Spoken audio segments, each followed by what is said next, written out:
Check 1 2. Check 1 2.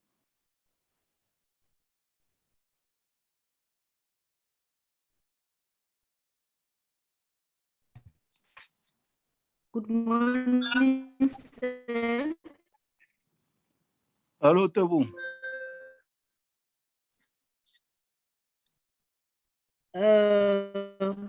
We do have a quorum, but busy losing connection. That's why I didn't do earlier. We have a quorum. Your sound is very poor, Tebu. Okay. Try to fix your sound, Tebu. Okay. Yes, I'm struggling to connect. I'm busy. Where are you, Ugan? Losing connection. Where are you? Are you in Swaziland? All right.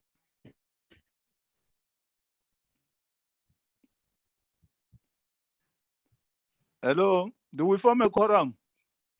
I'm here in Cape Town. Yes, Chair. Yes, Chair, we do form a quorum. Yeah, hey, serious.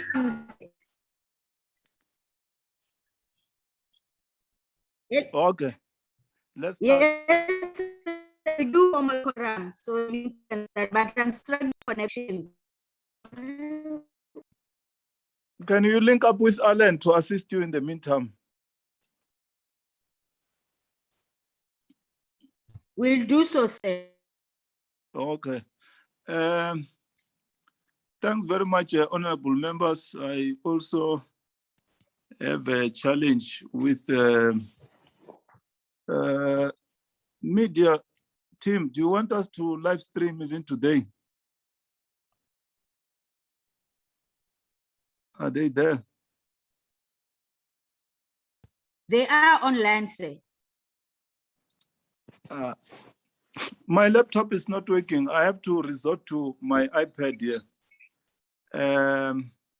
because the Wi-Fi is not working. I don't know what's the problem. So I'm using my cell phone. Be that as it may, welcome honorable members of the Portfolio Committee. Welcome officials from Parliament, PBO, SCOF support team, the legal services, the media team, and other teams from Parliament who are here. Welcome officials from Treasury and the media in general and the public. You are all welcome. Today, we are going to get a briefing from the legal team or the legal advisor in regard to the Fiscal Responsibility Bill. From there, the initiator of the bill, Honorable Lewis, is going to respond. Then we take discussions like we did yesterday. The meeting is officially open. Are there apologies? Chair, the only apology received is from Mr. Kwankwa. Okay, UDM apologized. Let's move to item 2, briefing by the legal advisor on the Fiscal Responsibility Bill. Comments matrix. Who's briefing the committee? Is it not returned again? Good morning, team. No, this is Charmaine van der Merwe. I will be briefing the committee on this. Chair, if I may just ask if Alan could give me sharing ability so that I can share a presentation with the committee. Charmaine, hi. I can't. Tebogo is the host, so from my side, I can't give you access. If Tebogo is not online, I can run through the presentation. You can just indicate next slide or something like that. Please do that. That would be perfect, Alan. No problem. That would be perfect.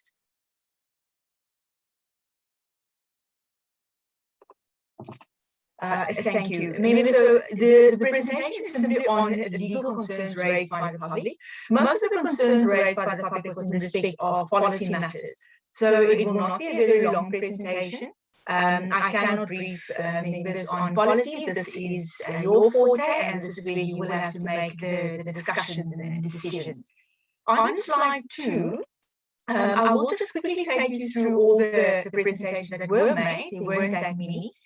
The National Treasury and the Parliamentary Budget Office did not support the bill. They only provided policy inputs. They indicate National Treasury was concerned that the bill may actually worsen the conduct of fiscal policy, that there was no technical justification for the rules that were proposed in the bill, that the rules coverage was actually insufficient according to them, and they then assured the committee that there are other approaches that is being followed to ensure fiscal health. The Parliamentary Budget Office indicated that the rules did not, there's not sufficient evidence that the rules proposed by the bill will in fact ensure fiscal responsibility.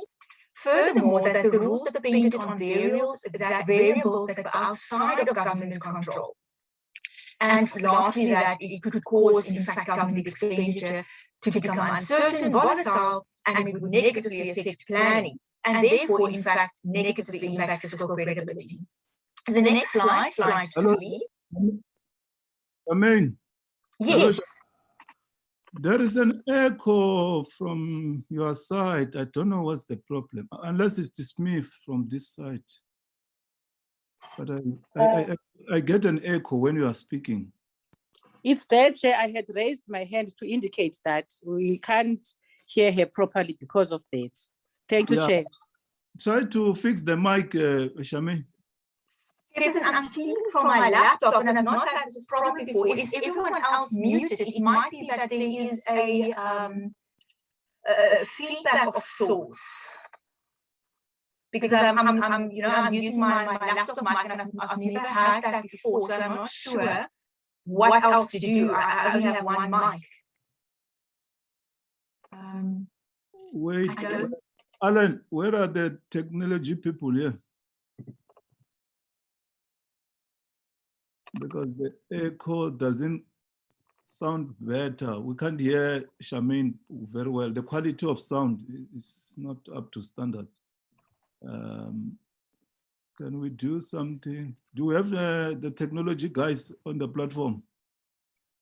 They are I not on don't- the platform, but I've just contacted them, sir. You have connected them?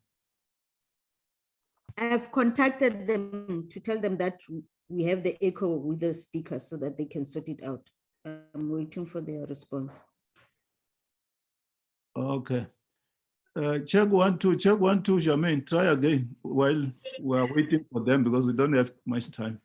Okay, check 1, 2. Is it still there? Yeah, proceed. Then as and when they come, they will try to improve on the sound. But for now, let's proceed because we have got very limited time. Remember, we have got sessions in the afternoon and other members attend other committees. Okay, I'm not sure how to speak without creating, like speaking soft or whatever. So I'll just continue. At least the slides are there. Members can read the slides as well. Then there were 3 submissions that supported the bill. Well, on this slide anyway, SAICA Free Market Foundation and Business Leadership South Africa. SAICA is of the view that there is a need for such a bill, that there is a need for proper enforcement methods, political commitment to the bill, and then they commented that there were certain definitions in the bill that were not used in the bill. So we just have a response on this that these kind of comments speak to minor changes that will have to be made to the bill. So it does not affect the desirability of the bill as such. It is something that can be corrected during deliberations. The same in respect of Free Market Foundation, where they propose certain additions to strengthen the bill and so on. And again, these additions may be considered during deliberations. Business leadership indicated that there were a number of countries who already successfully implemented fiscal responsibility laws, and they also agree that there needs to be political consensus and commitment for such a bill to be successful. The 4th slide, Chair, deals with sorry, we can just go there, thank you very much. COSATU, that they rejected the bill, and I kept them last because they raised a number of issues. They were concerned that the bill would collapse the public services because of the focus on the public service wage bill. They indicated that there is a debate needed on public debt, but they were of the view that the bill did not add value to fix the state and grow the economy. Then they indicated constitutional concerns, the fact that the bill limited the right to collective bargaining, and also that the bill was not referred to NECLAC. And our response to that is that first off, the bill does not affect collective bargaining. There are many factors that influence the wage bill, and the bill simply imposes another factor. So it is not unconstitutional in that sense. Furthermore, in respect of the referral to NETLAC, it is not required that legislation dealing with social and economic policy has to be referred to NETLAC. It's only policy that has to be referred. And however, should the committee find that the bill is desirable, then NETLAC's comments can be invited. So there's no concerns from a legal point of view in respect of the bill. In the end, the question before the committee in respect of whether the bill is desirable or not relates to whether this is a policy that the committee supports. And in that sense, then the committee has the comments from Treasury and our PBO versus those of SAICA and so on to consider. Thank you, Chair. That is my presentation.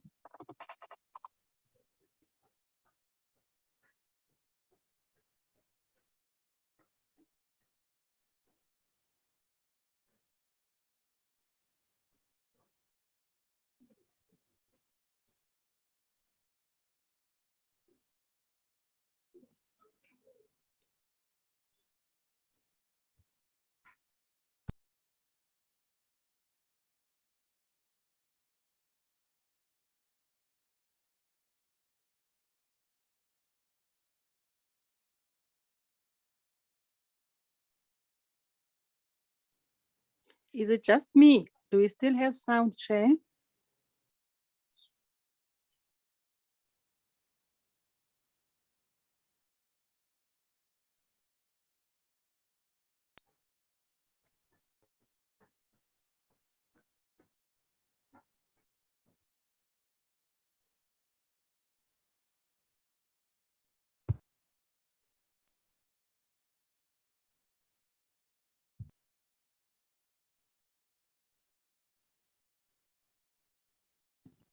Have we lost our chairman?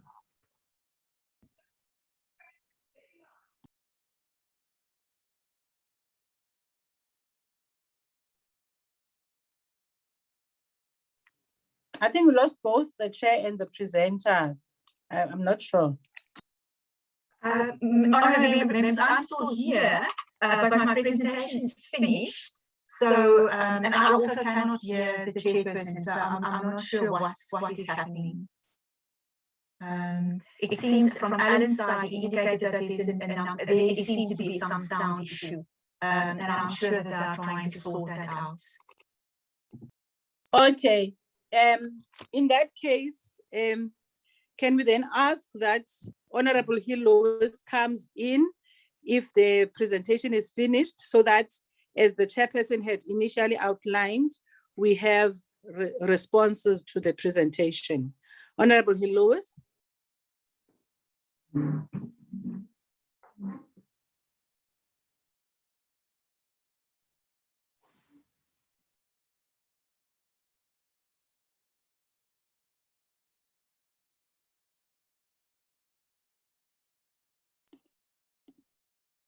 Sorry, ma'am, are you waiting for me?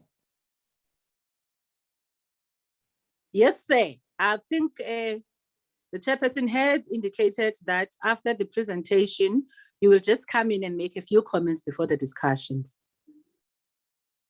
Okay. No, thank you very much. Sorry, the sound this morning is really, really bad. I'm not sure what's wrong with this meeting today, but it's really difficult to hear what's going on. I hope that you can all hear me clearly now. And you must just write in the chat box if you cannot hear me clearly. Look, I'll just respond very, very briefly to Advocate van der Merwe because, you know, her presentation was necessarily brief. The comments were not, the comments received were not that in-depth or detailed. I will just reiterate the main points, honourable members. South Africa has a fiscal crisis. Despite everything that the National Treasury has tried over many years, that crisis has deepened drastically. It has not improved. It has deepened significantly and drastically. The only reason that there is a slight alleviation of pressure, and a very small alleviation of pressure this year, is because of the extraordinary rise in precious metals prices that has delivered you know, a short-term windfall, but we should not lull ourselves into the false sense of security that windfall is permanent. There's no such thing as a permanent windfall.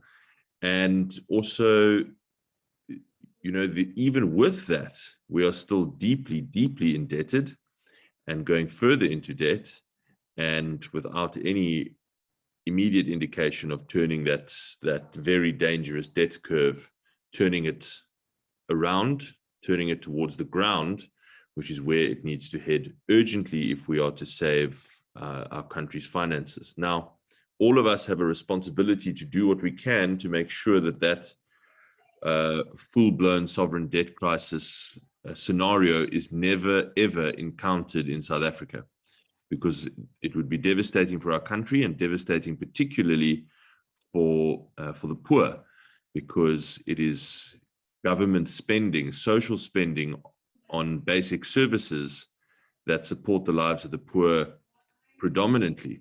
And when a country has a sovereign debt crisis and has to steeply, very steeply cut spending, then it is obviously those South Africans that would suffer the most. So we all have a moral and professional responsibility as members of parliament who hold the executive to account to do something about it. Now, the Treasury says in their comments that they are using other mechanisms to do something about it. But again, I say, if one looks at the record of the last 10 years of the Treasury's success, it is not very good at all.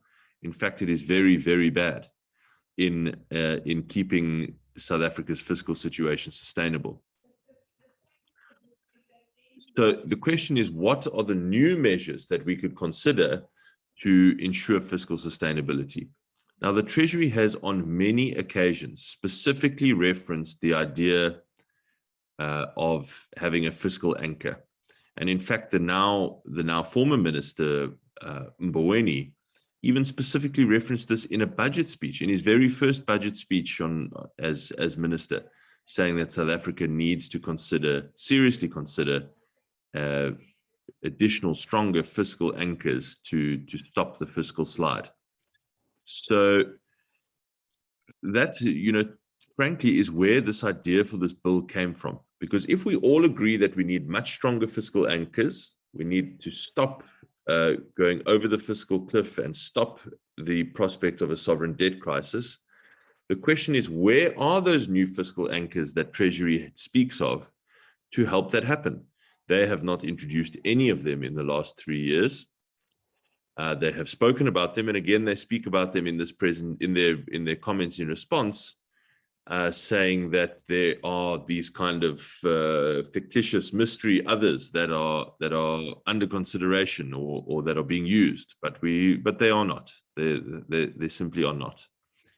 And so I'm a firm believer that even if we amend the metrics and technical tests used in this bill along the lines of the Treasury, I'm always perfectly open and willing to consider amendment. But South Africa does need a strong, this is the principle of the bill. This is the principle of the bill. South Africa does need a strong, firm fiscal anchor that forces or strongly increases the pressure on the National Treasury and on the entire government to exercise responsibility in financial management and to not allow a situation to develop which has been allowed to develop in this country, where we face financial oblivion as a result of irresponsible spending over so long. So I'm more than happy to consider technical amendments from the National Treasury which achieve the same principled outcome, but do not weaken that intended outcome. I think I will leave it at that, because most of the other comments were actually supportive. And I obviously strongly associate myself with those comments. And I'll just end by reiterating this fundamental point. There's a distinction between the principle and the technical achievement of that principle. The principle is, the Treasury has said this often, I have said this often, the minister has said this. All of us can see the numbers. We can see how bad it is. We need a stronger fiscal anchor that stops this from ever happening again and starts to turn it around now. How we achieve that, if the Treasury is unhappy with the mechanisms I've proposed, I am more than happy to discuss other mechanisms. Thank you very much, Chair.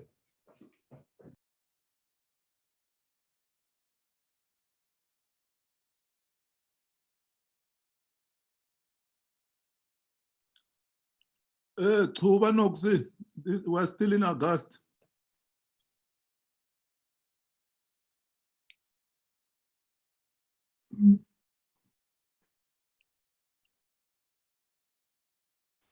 Honorable Abraham. Come again, Chair. Thuba, this is August, Women's Month. Can you proceed? We must be led by Amakoskas.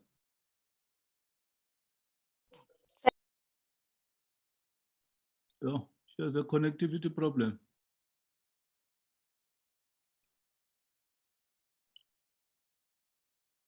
Noxi.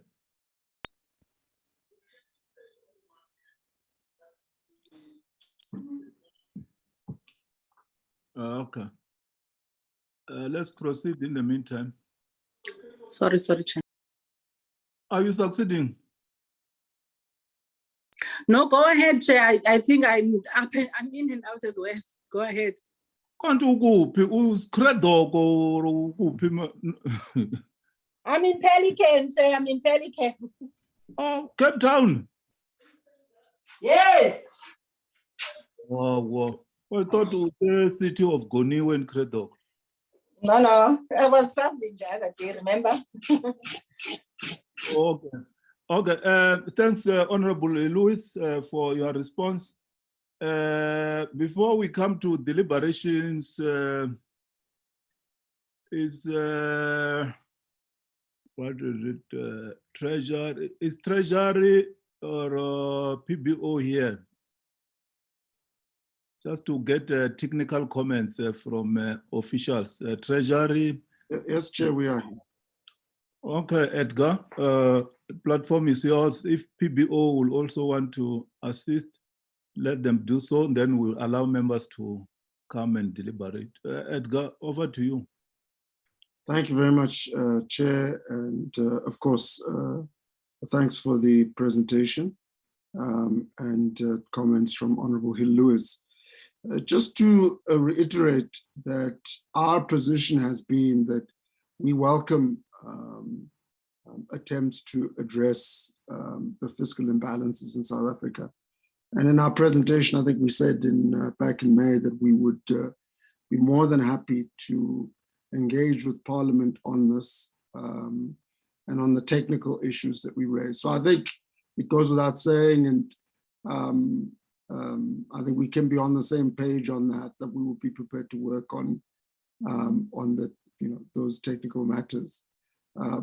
We did raise two other things, Chair, that we believe are important, and also indicated our support for an observation made by the Parliamentary Budget Office. The first issue that we raised is that it is important that whatever fiscal rule is implemented, or let me put it this way, the fiscal rule as a principle must be preceded, or must happen at the same time at least, as credibility being restored in respect of the current fiscal risks that are in place. For example, if you look at the situation in respect of state-owned companies and the number of guarantees and the contingent liabilities on government, as we published them in the 2020 MTBPS, they're huge. And it will be important for both all stakeholders, including the markets, including other stakeholders and the citizens of South Africa, to have confidence that those things and the sustainability of that aspect of government's balance sheet is stable, in order for any fiscal rule to be seen as credible, even if passed in legislation. The reason for this is because we have seen in other countries where rules have been implemented, and then because the underlying problem has not been solved, what then happens is there is a scramble, including on the part of the legislature, to escape those rules. And so we don't want that to happen. We want the rules to be effective, and we want the a fiscal responsibility legislation to be effective by making sure that the underlying problem is being resolved. So there is a bit of a first mover problem here that that we have highlighted, that principally the executive needs to sort out, but it does affect how effectively we see the impact of the legislation. The second thing that we raised was the fact that it's not technically correct to say that we have never had fiscal rules, because obviously we've had a spending ceiling in place. Yes, we agree, and we accept that the spending ceiling has been nowhere near as effective as we would have liked it to be. But a big part of the reason why that has happened is actually events outside of the direct control of the fiscus.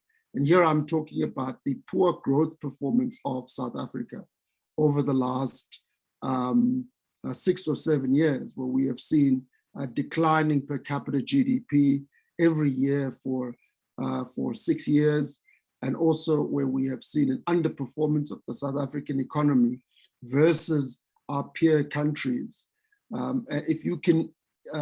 If you look at a long run historical reflection on South Africa's growth performance, and you compare it to the performance of other emerging market countries, there is on average about a gap of about 3 to 4%. Now you can imagine how much 4%, what difference it would have made if we had grown 4% more than we actually did. We probably wouldn't be having this conversation about a sovereign debt crisis, which we are correctly having now, because we are in that very difficult and unpleasant space. So I do think that the issue of growth, which was raised by the Parliamentary Budget Office, is another underlying element of this that has contributed to putting us in this position. But again, we're perfectly happy to work on the technical elements to try and address some of the issues and concerns that have been raised. Let me close, Honorable Chair, by indicating that, of course, for our purposes, again, just speaking from where we are sitting, not in any way a problem for Parliament, but just where we are sitting, obviously, in thinking about legislation, we often, when the executive introduces legislation, we do a lot of work, including socio-economic impact assessments and other things, which we also think would be important in all other bills, including here. So I think that there is some role for the executive to also play in terms of being able to say what would be the impact of any proposal in respect of rules, given the fact that, as we indicated in the February budget, the majority of the spending envelope in the fiscal framework is going towards social services. And so the impact on social services of any sudden spending adjustment to meet a rule is something that would also have to be understood before that particular proposal is advanced. So I just thought I'd make that point as well, just from our perspective in terms of our own processes in thinking through how we would prefer to proceed with any legislation. But Chair, those will be my comments at this point, and thank you very much for the opportunity.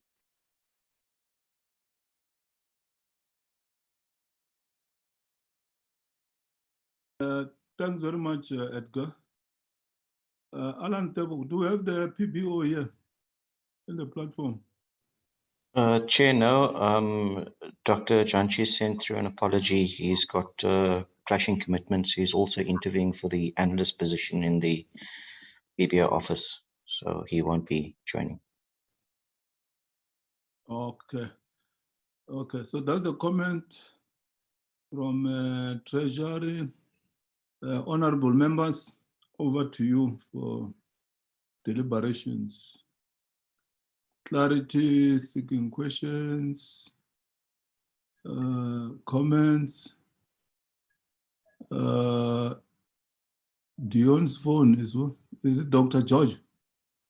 Yes, Chair. I'm having some connectivity issues, so I'm on my phone. I'll also keep my video off for that reason. Yeah, Chair, I just wanted to make a comment on the inputs from the National Treasury. I was actually a little confused about the inputs. Honourable Hill-Lewis was very clear about what his position is on the bill. That, well, certainly from where I'm sitting, there seems to be consensus that we have a sovereign debt crisis arising and that we do need to have fiscal responsibility. I mean, that everybody seems to be agreed on. I think what is not agreed, apparently, is how we actually achieve that. And the rules that Honourable Hill-Lewis are proposing, certainly in my view, are sensible ones. Now, the Treasury is saying, I think, that yes, we have a difficulty that we need to address. We do obviously need rules, etc. And then there's various technical inputs that they've given. But Honourable Hill-Lewis's question was very clear, like, well, if the Treasury is not supportive of the rules or the approach that he has proposed, then, well, then he's very open to their proposal. And I didn't really hear anything. I heard a lot of jargon, but not much substance. So I'd like some clarity on that, please. I mean, the Treasury's position is the Treasury's position that, yes, we do need to have rules. And yes, that if they are not happy with what Honourable Hill-Lewis has proposed, then they have other ones that can then be put into a bill. I'm just wanting clarity. Thanks, Chair.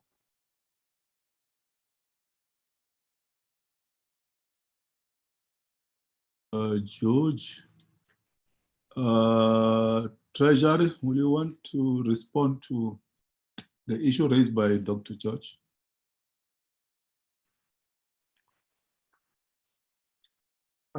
Yes, Chair, I hope I'm audible. My screen is frozen suddenly. Okay. There seems to be a problem with the network throughout. But proceed, we can hear you. Okay, sorry, my camera is just not coming on. My apologies. I don't know why this is not working.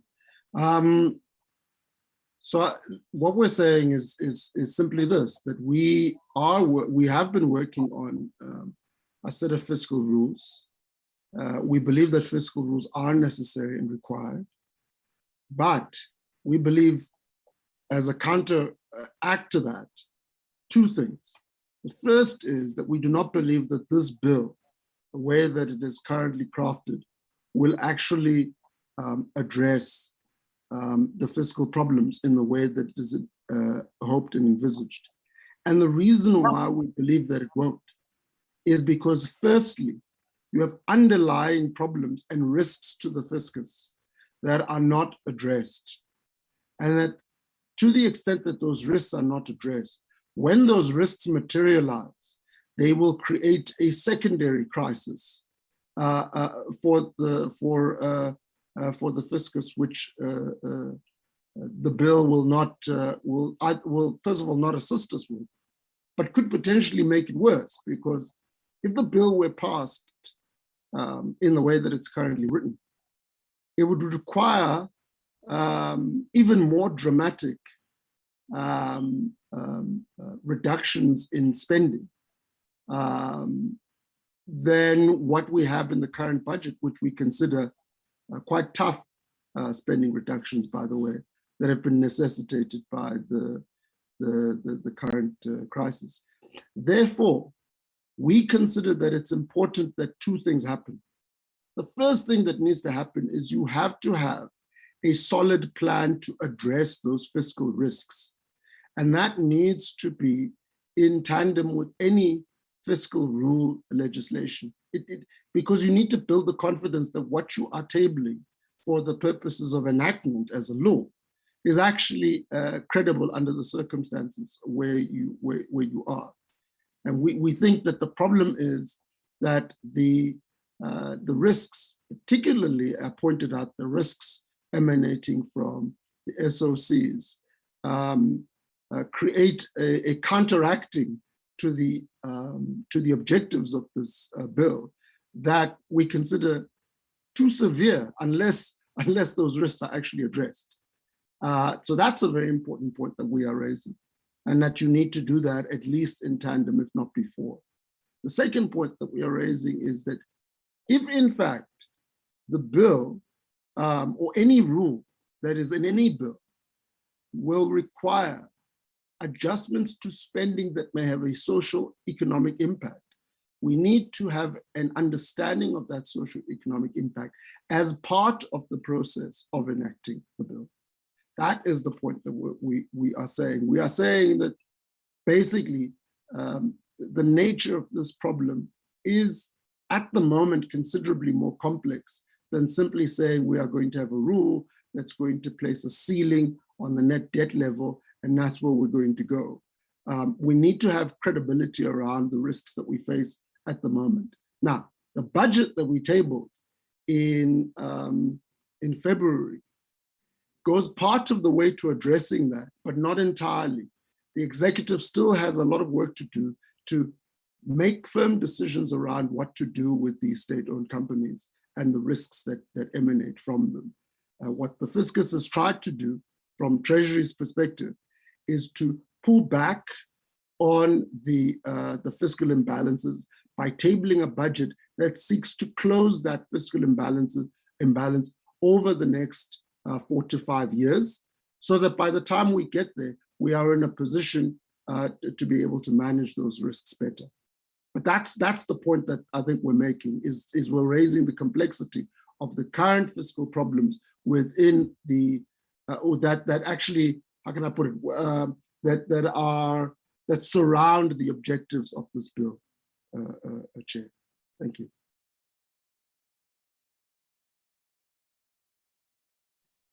Okay, thanks, Edgar. Do we have more comments or clarities, questions from members?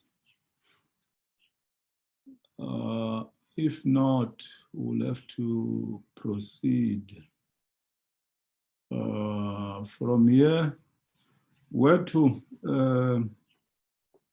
Charmaine and Alan, what's the next step, by the way? Is to consider the bill, where we'll do the, was clause by clause.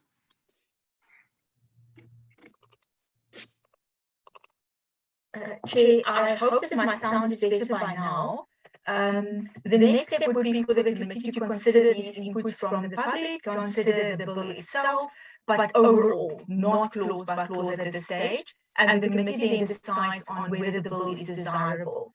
So the committee, if the committee agrees with the policy direction of the bill will be found to be desirable. If the committee does not agree, the bill will not be found desirable. That is a motion that is done.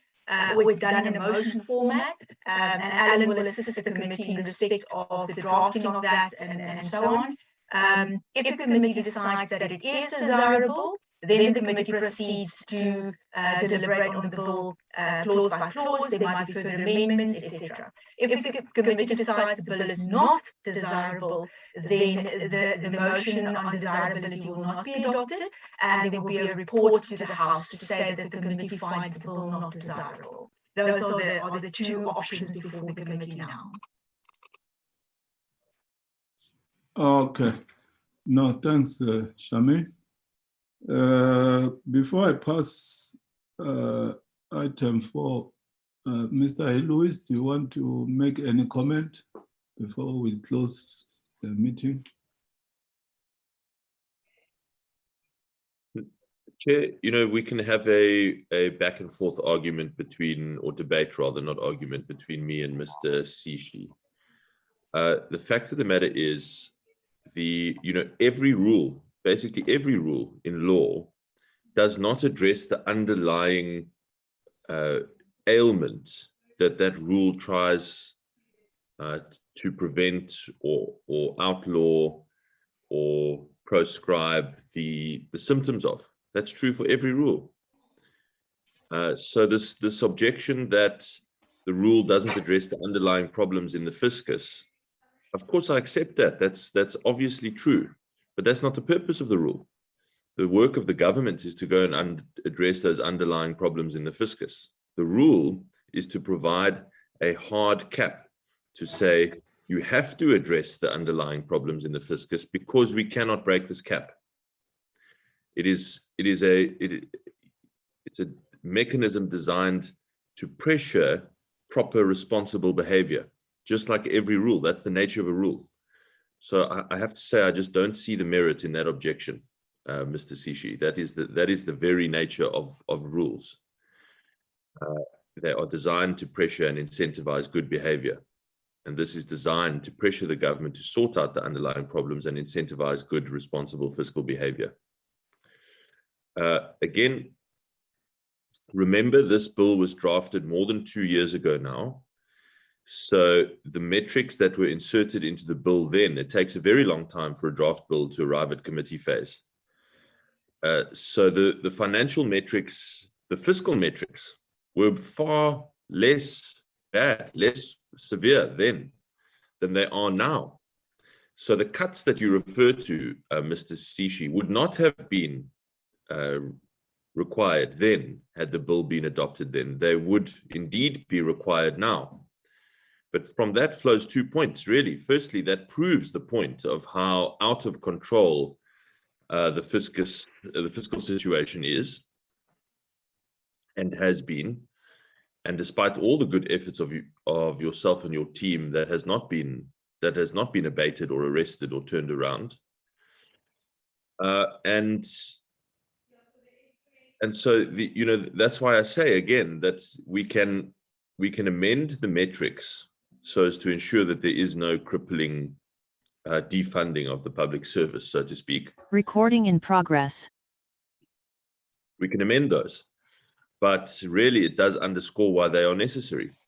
The second point that it underscores is why, if there are any other secretive behind the curtain fiscal anchors that Treasury is using, they are not having the desired effect, blatantly and obviously so.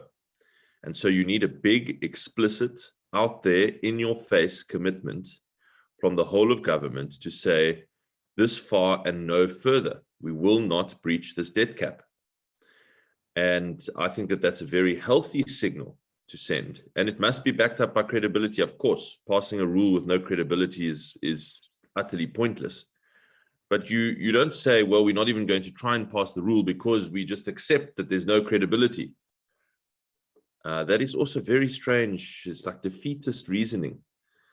We accept that the bills we pass will have no credibility from the government. Therefore, we won't even try. I don't accept that defeatist reasoning. Let me just say, so again, I reiterate, I'm prepared to discuss amendments to those metrics, and keep in mind that they were drafted in a very different fiscal, at a very different fiscal time. We have no debts. We have no debt stabilization, even after the budget that you've passed, and even after the windfall. We have no debt stabilization. Debt continues to grow. We have a plan for debt stabilization, but we've had that for 10 years. We've had a plan for debt stabilization, and it has not been achieved. We need a hard rule. That's what we need. And if you don't like mine, as Dr. George has said, where is yours? Put it on the table now. Then let me just say finally about this idea of socio-economic impact. That's just a delay tactic. You're suggesting that as a way of kicking the can down the road, or kicking the ball into touch, as we say in rugby. because there are lots of pieces of legislation before Parliament that don't have socioeconomic impact assessments, and they come from the executive, by the way, not from members.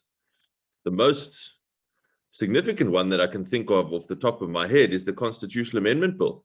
No socioeconomic impact assessment has been done for that bill whatsoever, and yet we are proposing a very significant alteration to private property rights in South Africa, which will have direct economic impact and fiscal impact, by the way, Mr. Sishi. And yet no impact assessment has been done. So with respect, that's just a delay tactic. We can proceed now. Thank you.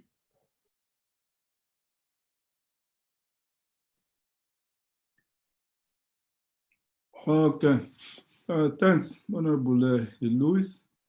So it means we'll move to the next stage of processing the bill. The legal team and the secretariat will so advise what has to be done.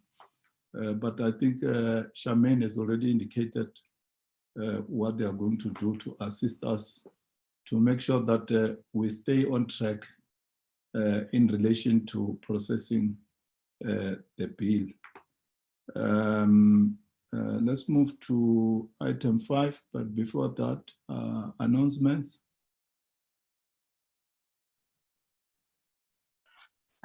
It's only meeting next, well, 2 meetings next week, Tuesday and Wednesday. Tuesday is hearings on the 3 draft tax bills. Documents will follow later this week. Okay, those are the announcements. Thanks very much, honorable members, treasury, parliamentary staff, media, and everybody who attended. The meeting is adjourned. Thanks.